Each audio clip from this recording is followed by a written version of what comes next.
La parole est à présent à Monsieur le Président Boris Vallaud pour le groupe socialiste.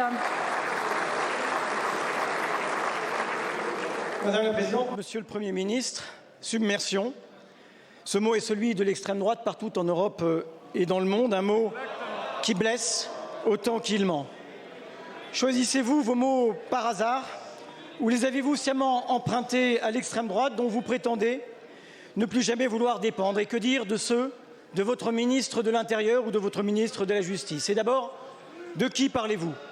De ces jeunes migrants devenus majeurs, privés de papiers alors qu'ils sont en apprentissage, de cette jeune Lyrie à Rouen, de ces femmes qui s'occupent de nos enfants, de nos parents, de celles et de ceux qui travaillent dans nos hôpitaux, dans nos EHPAD, dans nos crèches.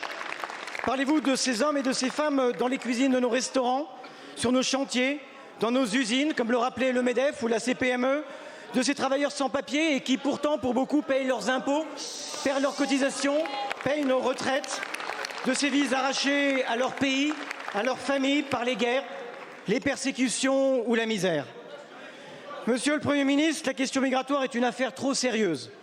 Et elle est sérieuse pour les Français, pour s'en laisser dicter les termes par l'extrême droite. Et ce débat mérite mieux que cette funeste coalition de l'ignorance, des préjugés et de l'opportunisme au prix de tous nos principes républicains. Tout plutôt que cet ordre qui prend ses pouvoirs dans la haine de l'autre. Tout plutôt que la corruption de nos principes. En républicain, dans la fidélité à votre famille politique, les démocrates chrétiens, je vous appelle au sursaut. Monsieur le Premier ministre, je vous demande d'être clair. Maintenez-vous ce mot de submersion?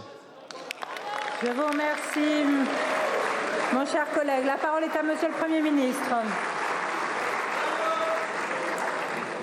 Merci. Madame la Présidente, Monsieur le Président Vallaud, cette émission et le passage que vous indiquez était fondé sur la situation à Mayotte. Et donc, quiconque est allé à Mayotte, quiconque a parlé avec les habitants de Mayotte, quiconque s'est confronté à la situation à Mayotte, et ça n'est pas le seul endroit de France, mesure que le mot de submersion est celui qui est le plus adapté parce que tout un pays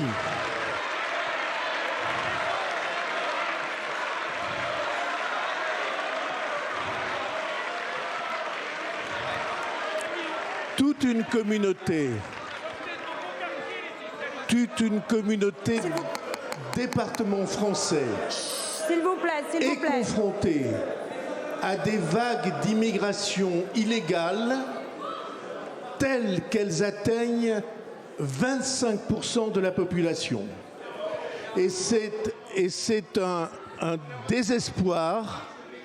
C'est un désespoir. Qui peut dire que ce n'est pas vrai? Qui parmi nous ne peut dire que ce n'est pas vrai?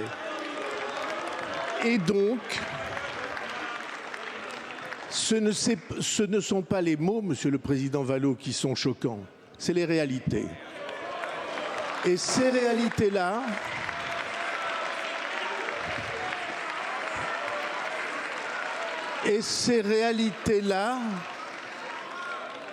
il est inutile d'utiliser des mots excessifs. Allez, cette réalité-là, c'est celle que ressentent nos compatriotes et notre responsabilité à nous, c'est de changer les choses. Je suis d'accord avec vous sur le fait que c'est la misère qui est la cause de l'immigration.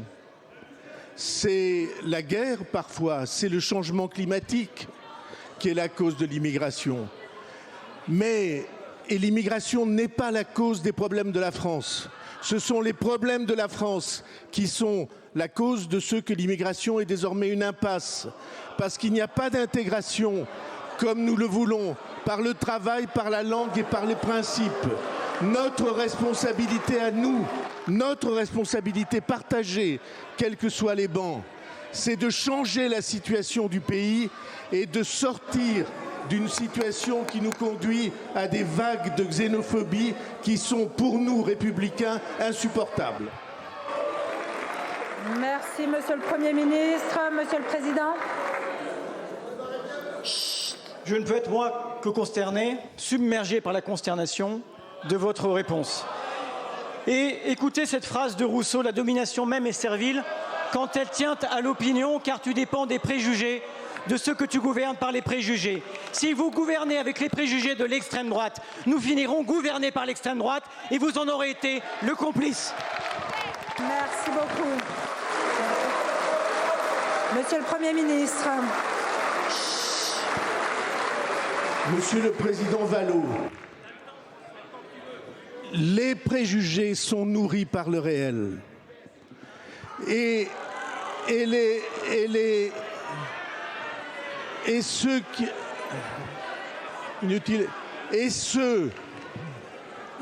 qui ici considèrent qu'on doit faire de ces sujets des sujets d'affrontement, à mon avis, trahissent notre mission. Je n'ai aucune connivence avec personne, ni avec ceux qui exagèrent les réalités, ni avec ceux qui nient les réalités. Nous sommes engagés au service des Français pour résoudre les problèmes qui se posent, non pas pour les nier, non pas pour les exagérer, mais pour leur apporter des réponses. C'est notre responsabilité de républicain. Je vous remercie, Monsieur le Premier ministre.